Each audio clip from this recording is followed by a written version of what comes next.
సొంత లాభం కొంత మానుకుని పొరుగువారికి పాటుపడబోయ్, దేశమంటే మట్టి కాదోయ్, దేశమంటే మనుషులోయ్ అన్నారు గురజాడ. ఇదే శబ్దాన్ని ప్రధాని నరేంద్ర మోడీ పలుసార్లు వల్లించారు.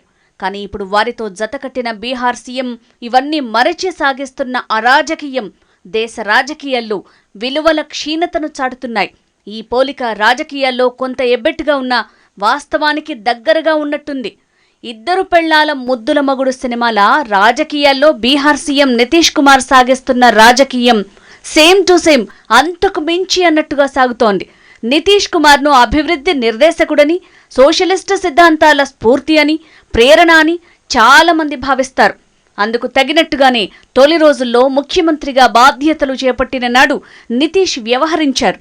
కానీ రాను రాను ఆయన ఆ భావజాలాన్ని పూర్తిగా విస్మరించి తన హిపోక్రసీతో డెమోక్రటీకి అర్థం మార్చేశాడు. ప్రజల కొరకు, ప్రజల చేత, ప్రజల కోసం ప్రజాస్వామ్యమన్న సిద్ధాంతాన్ని వదిలేసి తన కొరకు, తన చేత, తన కోసం అన్న పాలసీని రాజకీయాల్లోకి తీసుకొచ్చి మనుగడ సాగిస్తున్నాడు. అందుకు ఎవరేమనుకున్నా తాను మాత్రం లైట్ తీసుకుంటాడు. రాష్ట్రాన్ని అభివృద్ధి చేశారనే బీహార్ ప్రజలు సుదీర్ఘకాలం పాటు ఆయనను, ఆయన పార్టీని ఎన్నుకుంటూ వచ్చారు. కానీ ఇదంతా గత 10 ఏళ్లుగా బీహార్ సీఎం నితీష్ కుమార్ సాగిస్తున్న రాజకీయం ఘోరాతి ఘోరమని చెప్పాల్సి ఉంటుంది. బీహార్ సీఎం నితీష్ కుమార్ పార్ట్నర్లను మార్చడం అన్నది ఇప్పుడు దేశ రాజకీయాల్లో ఒక విషాదమని చెప్పాలి. బీజేపీ మీద కోపం వస్తే ఆర్జేడీ, కాంగ్రెస్ దగ్గరికి వెళ్తాడు. ఆర్జేడీ, కాంగ్రెస్ మీద కోపం వస్తే తిరిగి బీజేపీ పంచన చేరుతాడు. ఇలా బీహార్ సీఎం నితీష్ కుమార్ సాగిస్తున్న రాజకీయం నవ్విపోదురుగాక నాకేటి సిగ్గు అన్నట్టుగా సాగుతోంది. ఒకప్పుడు వెనుకబడిన బీహార్ రాష్ట్రాన్ని అభివృద్ధి చేసే స్ఫూర్తి ప్రదాతగా బీహారీల గుండెల్లో కొలువైన నితీష్ ఇప్పుడు కేవలం రాజకీయం కోసమే, అధికారాన్ని నిలబెట్టుకోవడం కోసం అడుగులు వేస్తున్నట్లుగా కనిపిస్తోంది. ఆయన సాగిస్తున్న ఈ రాజకీయం దేశంలో మరెవ్వరూ కూడా సాగించటానికి సాధ్యం కాదు అన్నట్టుగా సీన్ మారుతోంది. అప్పటి వరకు బీజేపీతో చెట్టాపట్టాలేసుకు తిరిగిన నితీష్ కుమార్ 2014లో ప్రధానిగా నరేంద్ర మోడీని ప్రకటించడంతో బీజేపీకి కటీఫ్ చెప్పేసి ఆర్జేడీ, కాంగ్రెస్ పార్టీలతో కలిసి మహాఘట్ బంధన్ ఏర్పాటు చేసి రాజకీయాన్ని సాగించాడు. మోడీ ప్రధాని అభ్యర్థి అయితే తాను ఎన్డీఏలో కొనసాగనంటూ భీష్మించాడు. ఆర్జేడీతో జతకట్టి ఎన్నికల్లో కొట్లాడి విజయం సాధించి ఆ తర్వాత లాలూ ఫ్యామిలీని నడి రోడ్డున పడేశాడు. బీజేపీతో చేతులు కలిపాడు. ఆ తర్వాత కొద్ది రోజులకే మళ్లీ కాషాయం పార్టీని కాదని ఆర్జేడీతో జట్టు కట్టాడు. మోడీతో భాయి భాయి అంటూ దోస్త్ మేరా దోస్త్ గీతాన్ని ఆలపించాడు. 1985లో జనతాదళ్ సభ్యుడిగా బీహార్ అసెంబ్లీలోకి ప్రవేశించాడు. 1994లో అదే పార్టీని డిఫెక్ట్ చేసి జార్జ్ ఫెర్నాండేజ్తో కలిసి జనతాదళ్ను చీల్చి సమతా పార్టీని స్థాపించారు. 1996లో నితీష్ కుమార్ మొదటిసారి లోక్సభ సభ్యుడిగా గెలిచి బీజేపీతో జట్టుకొట్టాడు. 1998 నుంచి 2004 మధ్య ఎన్డీఏలో కీలక బాధ్యతలు నిర్వహించాడు. 2000 సంవత్సరంలో బీజేపీ సాయంతో తొలిసారి బీహార్ ముఖ్యమంత్రిగా బాధ్యతలు చేపట్టాడు. 324 మంది సభ్యులున్న బీహార్ అసెంబ్లీలో ఎన్డీఏ మిత్రులకు 151 మంది శాసనసభ్యులుండగా లాలూ యాదవ్ పార్టీకి 159 మంది సభ్యులున్నారు. 2 కూటములకు మెజారిటీ అడుగు దూరంలో ఉండగా బలపరీక్ష నిరూపణకు 7 రోజుల ముందు సీఎం పీఠానికి నితీష్ రాజీనామా చేశాడు. 2005లో బీజేపీ సాయంతో రెండోసారి ముఖ్యమంత్రిగా ఎన్నికయ్యాడు. 2010లో తిరిగి బీహార్లో బీజేపీ జేడీయూ సంకీర్ణ సర్కారు ఏర్పాటులో కీలకమయ్యాడు. 2014లో మోడీని ప్రధానిగా బీజేపీ ఎంపిక చేయటంతో ఎన్డీఏకు గుడ్ బై చెప్పాడు.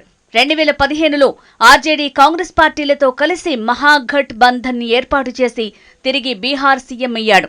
2017లో కూటమి నుంచి బయటికొచ్చి బీజేపీతో జట్టుకట్టి మళ్లీ సీఎం పీఠం దక్కించుకున్నాడు. లాలూ కుమారులపై అవినీతి విమర్శలు చేసి బీజేపీతో కలిశాడు. 2020లో 7ఓసారి బీహార్ సీఎంగా ఎంపికయ్యాడు. 2022లో తిరిగి బీజేపీకి గుడ్ బై చెప్పి మహాఘట్ బంధన్ అంటూ యూపీఏ సర్కారుకు బీహార్లో ప్రాతినిధ్యం వహించాడు.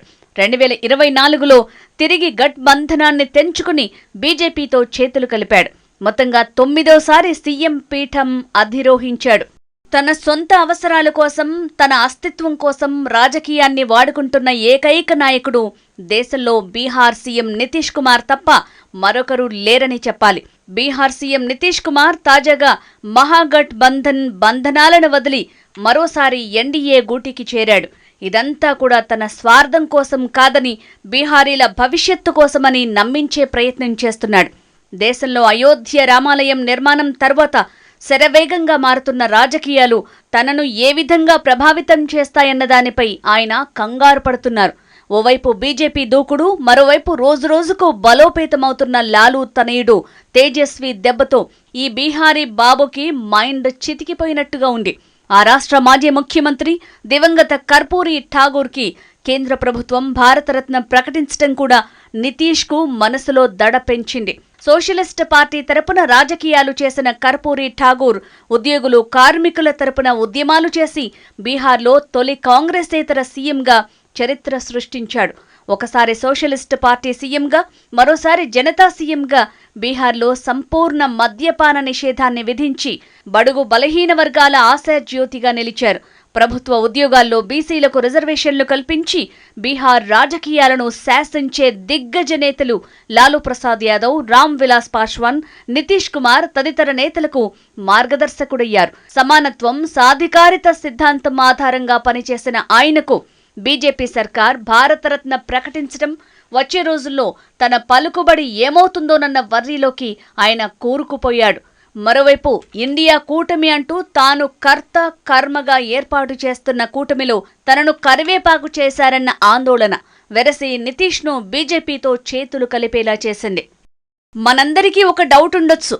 నితీష్ పొమ్మని పొగబెట్టిన వెంటనే బీజేపీ పక్కకు వెళ్లటం, రమ్మని కోరిన వెంటనే రావటం చూస్తే ఎందుకు బీజేపీకి గతి లేదా అనిపించొచ్చు. దేశంలో యూపీ, బెంగాల్ తర్వాత అతిపెద్ద రాష్ట్రం బీహార్. ఈ రాష్ట్రం నుంచి 40 మంది లోక్సభ సభ్యులు ఎన్నికవుతారు. 2019 ఎన్నికల్లో బీజేపీ ఇక్కడి నుంచి 17 స్థానాల్లో విజయం సాధించింది. ఈసారి బీజేపీ జేడీయూ జత కడితే ఆ ఫలితాలు పునరావృతమవుతాయని ఆ పార్టీ ఆశిస్తోంది. 2014లో బీజేపీ 22 స్థానాల్లో విజయం సాధించి సత్తా చాటింది. కానీ ఈసారి ఎన్నికల్లో మరిన్ని సీట్లలో ఆ పార్టీ విజయం సాధించాలంటే మోస్ట్ బ్యాక్వర్డ్ కాస్ట్స్ కి ప్రాతినిధ్యం వహిస్తున్న నితీష్ కుమార్ తమతో ఉండాలి. ఇదే బీజేపీ ఆలోచన. లేదంటే బీహార్ రాజకీయం పప్పులో కాలేస్తోందని ఆ పార్టీ నేతలు అనుమానిస్తున్నారు. అందుకే నితీష్ ఆయారాం గయారాం అంటూ సాగిస్తున్న ఉల్టా పల్టా రాజకీయాన్ని సైతం ఆ పార్టీ భరిస్తోంది. బీహార్లో దేశ రాజకీయాల్లోనే ఒక విచిత్రమైన పరిస్థితి నెలకొంది. అదేంటంటే ఏ ఒక్క పార్టీ కూడా అక్కడ పూర్తి స్థాయిలో అధికారంలోకి రావటం అన్నది జరగదు. రాజకీయం అక్కడ అటు ఇటుగా మారుతుంది. బీహార్లో సంకీర్ణ ప్రభుత్వాల శకం కొనసాగుతోంది. దేశాన్ని గుప్పిట్లో పెట్టుకున్న బీజేపీకి బీహార్ రాజకీయం అంతగా చేతికి చిక్కటం లేదు. అధికారం ఏ ఒక్కరి సొంతం కావటం లేదు. ఒక్కోసారి ఒక్కోలాగా పరిణామాలు మారుతున్నాయి. అక్కడి ప్రజలు కులాల వారీగా ఓట్లు వేస్తున్నంతకాలం రాజకీయం ఇలాగే సాగుతోంది. యాదవులందరినీ గంపగుత్తగా తన వైపుకు తిప్పుకుంటున్న ఆర్జేడీ అధినేత లాలూ ప్రసాద్ యాదవ్కి పూర్తి స్థాయిలో ప్రజలు పట్టం కట్టడం లేదు. అలాగని బాగా వెనుకబడిన వర్గాల నుంచి మద్దతున్న సీఎం నితీష్ కుమార్ కు కొన్ని వర్గాల్లోనే క్రేజ్. ఆయన ఎవరితో జట్టు కడితే వారికి కొన్ని ఓట్లు రావటం ఒక ఆనవాయితీగా వస్తోంది. అదే సమయంలో కేంద్ర మాజీ మంత్రి రామ్ విలాస్ పాశ్వాన్ తనయుడు సైతం బీహార్లో రాజకీయాలు చేస్తుండటంతో అక్కడ గందరగోళ పరిస్థితి నెలకొంది.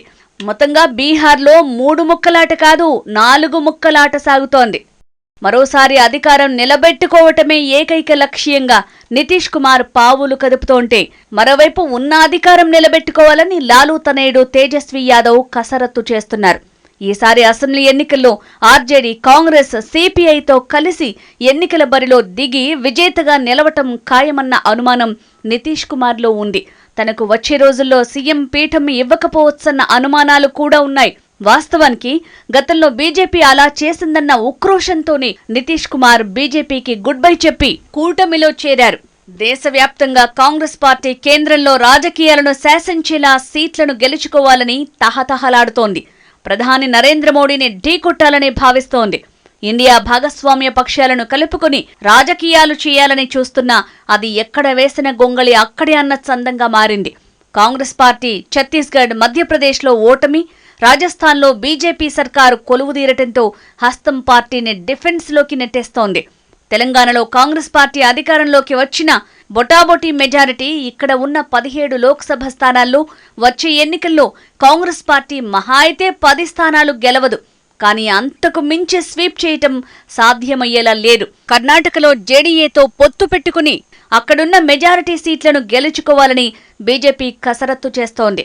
ఇలా బీజేపీ దూకుడు ప్రదర్శిస్తుంటే కాంగ్రెస్ పార్టీ సానుకూలత ఉన్న అంశాలు కలిసి రావటం లేదని వర్రీ అవుతోంది. ఈ అన్ని పరిణామాలు కూడా బీహార్ సీఎం నితీష్ కుమార్ను ఇండియా కూటమి నుంచి వేరుపడేలా చేసి బీజేపీ వైపు ఆశగా చూసేలా చేశాయంటారు. ప్రధాని కావాలన్న కలలుగన్న నితీష్ కుమార్ తాను కేవలం ముఖ్యమంత్రి పీఠాన్ని కాపాడుకుంటే చాలన్న ఆలోచనకు వచ్చినట్టుగా తెలుస్తోంది. కేంద్ర రాజకీయాలను పక్కనబెట్టి బీహార్ సీఎం పీఠం తనతో పాటు పదిలంగా ఉంటే అదే 10,000ని నితీష్ భావిస్తున్నారు. తన లక్ష్యం గమ్యం అంతా కేవలం బీహార్లో పదవి నిలబెట్టుకోవటం మాత్రమేనని మనం స్పష్టంగా అర్థం చేసుకోవాలి.